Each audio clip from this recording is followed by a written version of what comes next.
बच्चों मैं आपसे बात करूंगा about question number 9 of chapter depreciation और बुक है T S Grewal. It's a very important question बच्चों, इस बात को ध्यान रखिएगा। काफ़ी इंपॉर्टेंट क्वेश्चन है और कई बार ये बच्चों एग्ज़ाम में आ चुका है, ठीक है, कई सारे स्कूल्स के। ठीक है, तो क्वेश्चन कुछ इस तरह से है बच्चों कि एक कंपनी ने 1 जुलाई 2015 को एक मशीन खरीदी 30,000 की। ठीक है, मैंने 20,000 और 10,000 क्यों लिखा है ब्रैकेट में भी आपको समझ में आ जाएगा क्वेश्चन में। और दूसरी मशीन जो खरीदी गई वो 1 जनवरी 2016 को खरीदी गई। ध्यान रखिएगा, 1 जुलाई 15 और 1 जनवरी 2016 दोनों ही सेम फाइनेंशियल ईयर में आते हैं, 15-16। तीसरी मशीन जो खरीदी गई वो 1 अक्टूबर 16 को खरीदी गई, यानी फाइनेंशियल ईयर 2016-17 में। तो 3 मशीनें खरीदी गई थी, दो तो पहले साल ही खरीद ली गई थी 15-16 में, और दूसरी खरीदी गई थी 16-17 में। फिर 1 अप्रैल 2017 को उन्होंने 1/3 ऑफ द मशीनरी वन के 1/3 पार्ट को बेच दिया फॉर ₹3,000। यही कारण है बच्चों कि मैंने इसको ब्रेक करके लिखा है 20,000 और 10,000। ठीक है बच्चों, तो फिर मैंने आपको पता ही है अकाउंट बनाने से पहले हम लोग पहले ही गेन या लॉस निकाल लेंगे, तो उससे कन्वीनियंट हो जाएगा आगे। तो कैलकुलेशन ऑफ गेन और loss on the sale of 1/3 machinery one, तो उस पर डेप्रिसिएशन लगाया टोटल, जब से उसे लेकर ख़रीदा था और जब से उसको बेचा उतने टाइम पीरियड का। ख़रीदने की डेट थी 1 जुलाई 2015, बेचने की डेट थी 1 अप्रैल 2017। तो इस दौरान टाइम पीरियड होता है 21 महीने। आपने 21 महीने का डेप्रिसिएशन लगा लिया। 10,000 का 10% 1000 होता है, इंटू 21/12 करेंगे तो 1750 आ जाएगा डेप्रिसिएशन। यानी कि उसकी book value exactly on the date of it sale जो है वो 10,000 में से 1750 कम कर दीजिए, दैट इज़ 8,250। ठीक है बच्चों, उसका सेलिंग प्राइस है 3,000 रुपये। अब आप खुद देख सकते हैं कि 8,250 की चीज़ को अगर आप सिर्फ 3,000 का बेच रहे हो तो आपको लॉस ऑन सेल हो गया 5250। इस तरह से बच्चों उसका सेल आपने रिकॉर्ड कर लिया, गेन ऑन सेल भी इस तरह आपको पता चल गया कितना है। वही स्टेप फॉलो करें, उसका डेबिशन निकाल लिया एसेट का, जितना उसका यूज़ किया गया, जितना उसको डेट ऑफ परचेज से लेकर डेट ऑफ सेल तक का, और उस पर डेबिशन लगाया पूरा 21 मंथ्स का। और उसके बाद जो है बच्चों उसकी book value exactly on the date of it sale निकाल ली, जो कि 8250 आई। सेलिंग प्राइस केवल 3,000 था, इसलिए लॉस ऑन सेल आपका जो है 5250 आ गया। अब बनाते हैं इसका अकाउंट बच्चों। उससे पहले मेरा वही वर्किंग समझ लीजिए कि किस साल क्या क्या काम हुआ। देखिए, पहले साल ओपनिंग डेट वाला काम करेंगे नहीं, क्योंकि पहले साल आपने केवल एसेट को परचेज़ किया है। परचेज़ वाला काम ही आपको 2 बार करना पड़ेगा, ठीक है ना, पहले साल, क्योंकि आपने 2 एसेट परचेज़ करी है। और क्लोजिंग डेट वाला काम करिएगा। परचेज के वक्त 2 बैंक लिखना पड़ता है, तो 2 बैंक आपको 2 बार लिखना पड़ेगा, 1 जुलाई 2015 को और एक बार 1 जनवरी 2016 को। और साल के एंड में 2 काम करते हैं, एक तो डेप्रिसिएशन लगाते हैं और दूसरा क्लोजिंग बैलेंस निकालते हैं, वो काम कर लीजिएगा। तो पहले साल तो ये 2 काम होंगे बच्चों। दूसरे साल ओपनिंग डेट वाला काम करना होगा, जो ओपनिंग बैलेंस लिखते हैं वो लिख लीजिएगा, ठीक है। दूसरे एक और एसेट खरीदी थी तो उसकी परचेज रिकॉर्ड कर लीजिएगा। और बेचा दूसरे साल नहीं था तो दूसरे साल आपको सीधा क्लोजिंग डेट वाला काम करना है, डेप्रिसिएशन लगाना है और क्लोजिंग बैलेंस निकालना है, ठीक है बच्चों। थर्ड ईयर पे आ जाइए। थर्ड ईयर पे ओपनिंग डेट वाला काम तो करना ही करना है, ओपनिंग बैलेंस लिखने का। पर इस साल परचेज कोई नहीं किया था लेकिन सेल किया था, तो सेल पे जो 3 काम करते हैं, डेप्रिसिएशन लगाते हैं, सेल रिकॉर्ड करते हैं और गेन ऑन लॉस, ठीक है, वो काम करेंगे। डेप्रिसिएशन उसी एसेट लगाते हैं जिस एसेट को बेचा गया, सेल भी उसी एसेट की रिकॉर्ड की जाएगी, गेन और लॉस भी उसी एसेट का रिकॉर्ड किया जाएगा। फिर क्लोजिंग डेट पे जो काम करेंगे वही डेप्रिसिएशन लगाने वाला, बचे हुए एसेट्स पे, और क्लोजिंग बैलेंस निकालने वाला काम। तो इतने काम आपको करने पड़ेंगे एसेट अकाउंट के अंदर, ठीक है। तो पहले साल परचेज वाला काम और क्लोजिंग डेट वाला काम करना है। दूसरे साल आपको ओपनिंग डेट वाला काम करना है, परचेज वाला काम करना है और क्लोजिंग डेट वाला काम करना है। तीसरे साल आपको ओपनिंग डेट का काम करना है, डेट ऑफ सेल का काम करना है और क्लोजिंग डेट का काम करना है बच्चों। अब आ जाइए इसके अकाउंट पे बच्चों। मैंने हेडिंग इस बार नहीं डाली, मैं डाल देता हूँ बच्चों। मशीनरी अकाउंट, ठीक है बच्चों। This is your credit side, this is your debit side, this is particular, this is date, date, particular amount. देखिए बच्चों, मैंने आपको कहा था पहले साल आपको परचेज़ वाला काम करना है, वो भी 2 बार, क्योंकि आपने 2 बार परचेज़ करी है। एक बार 1 जुलाई 2015 को करी है और एक बार 1 जनवरी 2016 को करी है, और दोनों सेम फाइनेंशियल ईयर में आते हैं, ध्यान रखिएगा। सिर्फ 2 कैलेंडर ईयर वाइज डिफरेंट जरूर है, मगर फाइनेंशियल वाइज वो दोनों सेम फाइनेंशियल ईयर में आते हैं। साल के एंड में डेप्शन लगाना है। पहली मशीनरी को आपने केवल 9 मंथ्स यूज़ किया तो उस पर 9 मंथ्स का डेप्शन लगाया, 30 से अगर 10 में 3000 होता है, 9 मंथ्स का 2250 आ गया। दूसरी मशीनरी को आपने केवल 3 मंथ्स यूज़ किया, उस पर 3 मंथ्स का डेप्शन लगाया, 20,000 का 10% 2000 होता है, 3 मंथ्स का 500 हो गया, तो टोटल डेप्शन हो गया 2750।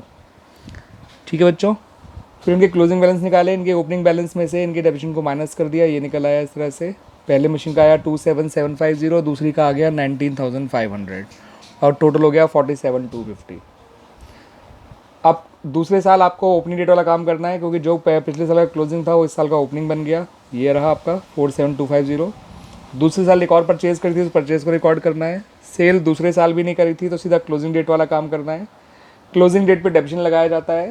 पहली मशीन पूरे साल यूज़ हुई, दूसरी मशीन पूरे साल यूज़ हुई, तो उन पर डेप्शन पूरे साल का लगाया गया, उनकी कॉस्ट पे 3000 और 2000 आ गया। तीसरी मशीन केवल आधे साल यूज़ हुई है, क्योंकि वो अक्टूबर में खरीदी गई थी, तो उस पर सिर्फ 6 महीने का डेप्शन लगाया। 10,000 का 10,000 होता है, और आधे साल का 500 रुपये हो गया।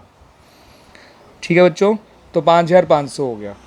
फिर इनके क्लोजिंग बैलेंस निकाले। पहली मशीन से पहली मशीन वाली वैल्यू माइनस कर दी, वो आया 24,750। दूसरे का 19,500 में से 2000 माइनस किया तो 17,500 आ गया।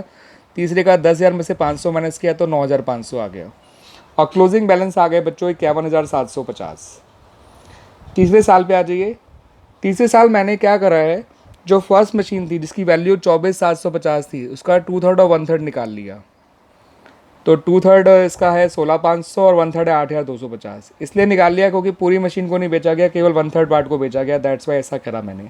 24,750 ये है बच्चों, देख लो, इसका 2/3 और 1/3 किया था मैंने। ठीक है, दूसरी मशीन 17,500 की है, तीसरी 9,500 की है। अब डेट ऑफ सेल वाला काम करेंगे, क्योंकि इस साल आपने 1/3 ऑफ द फर्स्ट मशीनरी बेचा है। डेट ऑफ सेल 1 अप्रैल 2017 ही है, तो डेप्शन केवल 1/3 ऑफ द फर्स्ट मशीनरी लगेगा, लेकिन वो इस साल 0 मंथ्स यूज़ हुई है, तो 0 मंथ्स का डेप्शन नील होता है, तो इसलिए नील लिख दिया मैंने। फिर उसकी सेल को रिकॉर्ड किया, सेल है 3000 रुपये, और उसके लॉस को रिकॉर्ड किया तो 5250। ये हमने वर्किंग नोट में पहले ही निकाल लिया था बच्चों। अब आ जाइए क्लोजिंग डेट वाले काम पर। क्लोजिंग डेट पे डेप्शन एक तो 2/3 ऑफ द फर्स्ट मशीन लगेगा, सेकंड मशीन लगेगा, और थर्ड मशीन लगेगा।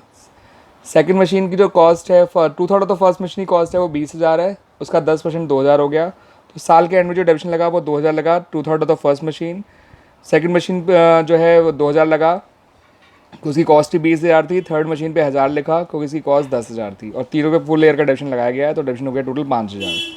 फिर इनके क्लोजिंग बैलेंसेस निकाल लिए। 16,500 में से 2000 माइनस किया, 14,500 आ गया। 16,500 2/3 फर्स्ट मशीन थी वो, 16,500 2/3 ऑफ फर्स्ट मशीन थी वो, ठीक है, वो आया 14,500।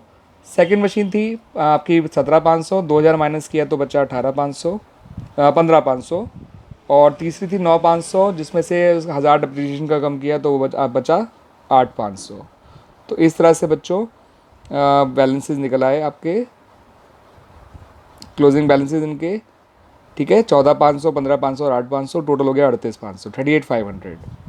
ठीक है बच्चों, and it's a very important question. And आप मेरे वीडियो से में आपको एक फ़ायदा ये है बच्चों कि आप इसको जो है दोबारा भी सुन सकते हैं, और जो भी इसमें एक्सप्लेन किया है मैंने, देखिए बहुत क्लैरिटी के साथ एक्सप्लेन किया है, वर्ड्स में भी और लिखा हुआ भी जो है, जिससे आपको आसानी से ये क्वेश्चन करना आ जाएगा। क्वेश्चन काफ़ी अच्छा है ये क्वेश्चन, और ये क्वेश्चन कई बार कई सारे एग्जाम्स में, कई सारे स्कूल के इंटरनल एग्जाम में अब जो है आ चुका है, फाइनल एग्जाम्स में भी और हाफ ईयरलीज में जब ये चैप्टर आया है, तो ये क्वेश्चन के जानने के चांसेस रहते हैं, या सिमिलर क्वेश्चन के। ठीक है बच्चों, तो मैं वर्किंग दोबारा समझा देता हूँ बच्चों, मैंने कैसे करी है। मैंने क्या करा है बच्चों यहाँ पर, कि सबसे पहले हमने ये रिकॉर्ड कर लिया कि किस किस डेट में क्या क्या करा गया है। ये इससे क्या होता है, एक रफ आइडिया ले लीजिए, तो इससे क्या होता है, आपको बार बार बुक में क्वेश्चन दोबारा देखने की जरूरत नहीं पड़ेगी, यहीं से आप डेटा लेकर अपना अकाउंट बना सकते हैं कि कौन सी एसेट कब खरीदी गई, कब बेची गई, पहले लिख लीजिए, साथ साथ कितने प्राइस की खरीदी गई, कितने प्राइस की बेची गई। फिर जो एसेट बेची गई उसका गेन और लॉस पहले ही निकाल लीजिए। निकालने का तरीका ये होता है कि उसका डेप्रिसिएशन निकालिए from the date of its purchase to the date of its sale. Total depreciation निकाल के उसकी कॉस्ट में से माइनस कर दीजिए ताकि उसकी बुक वैल्यू आ जाए। फिर बुक वैल्यू को सेलिंग प्राइस से कंपेयर करिए, जिससे गेन या लॉस आराम से निकल आता है, जैसे हमने यहाँ करा है। ठीक है बच्चों, फिर एसेट की जब रिकॉर्डिंग की जाती है तो ये देख लीजिए किस जो है किस साल क्या क्या इवेंट्स हुए हैं। मैंने कहा था कि एसेट्स में 4 डेट पे रिकॉर्डिंग की जाती है, और ओपनिंग डेट पे, डेट ऑफ परचेज पे, क्लोजिंग डेट पे और डेट ऑफ सेल पे। तो पहले साल ओपनिंग डेट का काम इसलिए नहीं होता है क्योंकि पहले साल तो आपने एसेट खरीदी है, तो पुराना बैलेंस था ही नहीं, इसलिए नहीं करा गया। पहले साल आपने इस क्वेश्चन में 2 एसेट खरीदी थी, इसलिए तो आपने 2 बार परचेज की एंट्री रिकॉर्ड करनी है। और पहले साल एसेट बेची नहीं गई तो सीधा क्लोजिंग डेट वाला काम करना है। और क्लोजिंग डेट पे 2 काम करते हैं, एक तो डेबिशन लगाया जाता है और क्लोजिंग बैलेंसेस निकाले जाते हैं। दूसरे साल आपको ओपनिंग डेट वाला काम करना है, और दूसरे साल एक और एसेट खरीदी गई थी, इसलिए टू बैंक करके दूसरा परचेज को रिकॉर्ड किया गया। और बेचा इस साल भी नहीं गया था, तो सीधा क्लोजिंग डेट वाले काम करने हैं और जो डेबिशन लगाया और क्लोजिंग बैलेंस निकाले।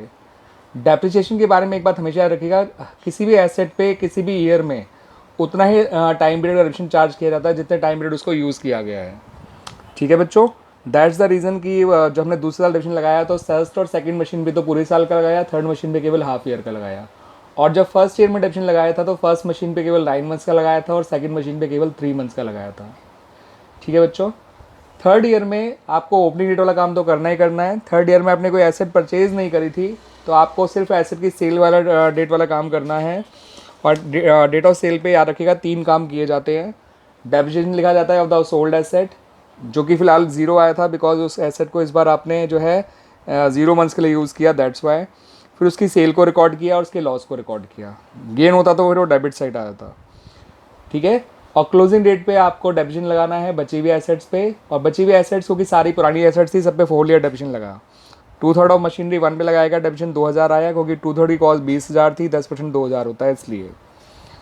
और सेकंड मशीन पे भी 2000 लगना है, उसकी कॉस्ट 20,000 थी इसलिए। और थर्ड मशीन की कॉस्ट 10,000 थी, उस पर 1000 आ गया, तो टोटल डेप्रिसिएशन फुल ईयर का 5000 आ गया तीनों पे। फिर तीनों के क्लोजिंग बैलेंस निकाल लिए। 2/3 ऑफ मशीनरी 1 16,500 थी, तो 2000 कम किए तो 14,500 बचा। ये 17,500 था, 2000 कम किया तो ये 15,500 बचा। ये 9,500 था तो 1000 कम किया तो 8,500 बचा। तो टोटल क्लोजिंग बैलेंस आपका 38,500 आ गया। इस तरह से बच्चों ये क्वेश्चन सॉल्व हो जाता है। एंड आई होप बच्चों आपको ये क्वेश्चन अच्छी तरह समझ में आया होगा, and it's a very important question. ठीक है बच्चों, मैं ऐसे ही सारे इंपॉर्टेंट क्वेश्चंस के वीडियोस डालता रहूँगा, एंड प्लीज़ जो है आप इस मेरे वीडियोस को देखें, ठीक है, लाइक करें और आगे फॉरवर्ड भी करें। These are really important videos for class 11 students. जो ये लोग डेप्रिसिएशन चैप्टर सीखना चाह रहे हैं उनको लिए काफ़ी अच्छा इसमें सीखने को मिलेगा आपको। आपका इसमें कंसेप्ट क्लैरिटी भी मैंने साथ साथ दे रखी है। ठीक है, और कोशिश करिए कि सिंपल वे में इन चीज़ों को जो है समझाया जा सके। ठीक है, और पूरा जो है कोशिश कराया समझाया भी है मैंने आप लोगों को। ठीक है बच्चों, थैंक यू।